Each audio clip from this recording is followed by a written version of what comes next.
Mahalagang paalala, ang lahat ng mga balitang aking inihahayag ay hindi sa akin mismo nanggaling. Ito ay galing sa mga source ng Aldab Nation sa iba't ibang social media platform. Ako ay tagapaghatid lamang at nagbibigay ng komento. Magandang araw mga Aldab Nation! May panibago na naman po akong update para sa inyong lahat. Pero bago natin ito umpisahan ay huwag niyo munang kalimutan na mag-subscribe sa aking YouTube channel at i-click mo na rin ang katabing bell button para maging updated ka sa mga latest videos na i-upload ko. At kapag umabot na ng 100,000 subscribers ang aking channel, ay may sorpresa ako para sa inyong lahat. Alam kong excited na kayo, kaya naman ngayon, umpisahan na natin ang ating kwentuhan.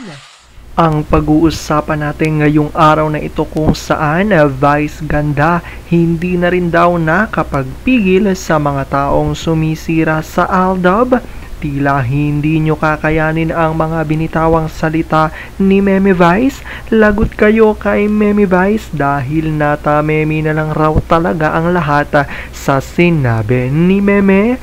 Ano nga ba ito? Gaano ito katotoo? At may sapat nga bang ebidensya ang makakapagpatunay rito?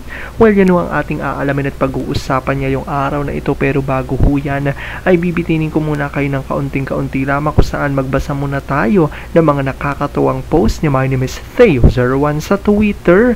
Kaya naman wag na natin patagalin pa at sabi niya sa kanyang tweet, medyo kinakabahan na din ako sa ugali ni Baby Cute. Bata pa lang ay gentleman na din.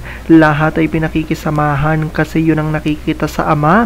Natatakot akong baka bigyan ng meaning ni Baby Tadpole ang mga pag-alalay minsan ni Baby Cute sa isang party. Batang to talaga, wag na wag ka munang magmahal. Mimi lang talagang Baby Cute. Kung walang lusot si Playmate sa daddy, mas bantay sarado ang Baby Cute sa kanya. Yun kasi ang laging pinapaalala ni AK Baby Cute. Ang mahalin at alagaan lagi ang mga kapatid. Protektahan sa abot na makakaya, pero pag si Playmate naman ang pasimuno ng gulo, sinasaway agad ni Baby Cute. Nakikinig naman pero isnab. Minsan, ayaw ko niya ni Yaya, hindi ako mag-eat. Nakailang luto ko na yan, B, kain na. Ayaw. Playmate, bakit? Kainin mo yan. Ayaw. Mag-sorry ka kay Yaya. Why? Nagbadbad ka? Di ba sabi nila dad na kainin kung anong nasa mesa? Bad taste. Isusumbong kita. No, sorry na Yaya. Hag na. Sasaluhan na po namin niya. Alam kong tuwan-tuwa ho kayo sa ating binasa, pero ngayon pag-uusapan na natin ang ating main topic. Oops! Wait lang, saglit lang to. May ipapaalala lang ako para sa mga bago pa lang sa aking channel. Huwag niyong kalimutan na mag-subscribe sa aking YouTube channel at i-click niyo na rin ang notification bell para lagi kayong updated sa mga latest videos na i-upload ko at para maging parte na rin kayo ng aking Fanatics channel family. Well, alam kong super excited na kayo sa ating kwentuhan, kaya naman dumako na tayo sa ating main topic. Gaano nga ba katotoo na Vice Ganda ay hindi na rin daw nakapagpigil sa mga taong sumisira sa Aldab? Hindi nyo kakayanin ang mga binitawang salita ni Meme Vice? Lagot na sila kay Meme Vice. Tila nata-meme na nga lang daw talaga ang lahat.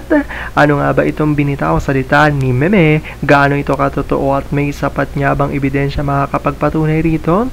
Well, yan o ating aalamin at pag-uusapan niya yung araw na ito. Alam kong super excited na kayo, kaya naman wag na natin patagalin pa.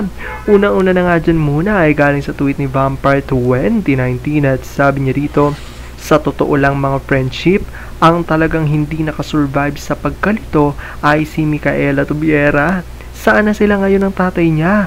Ang mag-asawang Fulkerson ay dumarami ang Junakis, pero sila dumadami ang utang. At tayong palaban nandito pa din.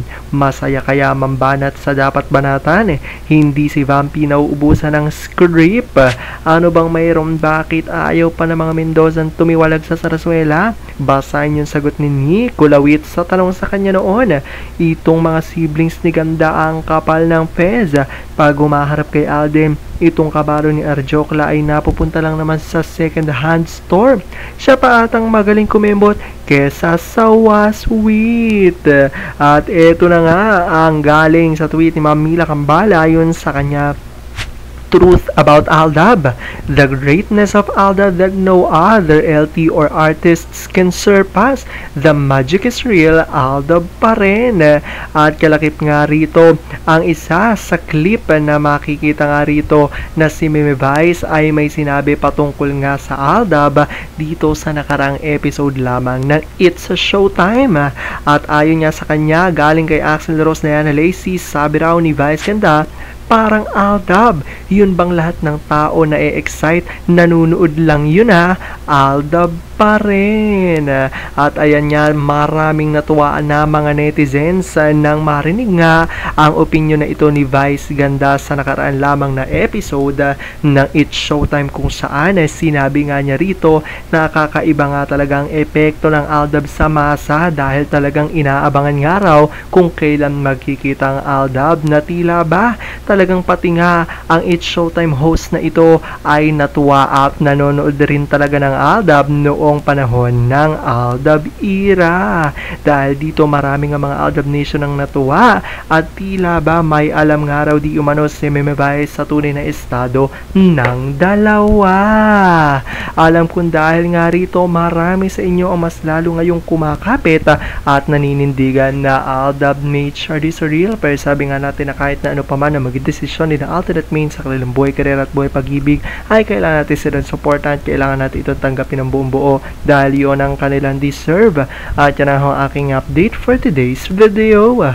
Maraming salamat sa panonood at pagtapos sa videong ito. Kung nakapag-subscribe ka na, welcome sa Fanatics Channel family. Kung hindi pa naman, huwag ka nang mahiya. Mag-subscribe ka na. Pindutin mo na yan. I-click mo na rin ang katabing bell button para makatanggap ka ng notification kapag may bagong update para sa iyo. Para naman sa parte na ng aking pamilya, punta lang sa aking channel at i-click ang videos para mapanood mo at malaman mo pa ang mga nakaka-good vibes at nakakakilig na fresh news about Maychard. Muli, ako ho ang inyong lingkod na patuloy na maghahatid ng good vibes every day. Thank you mga Aldab Nation. Ingat!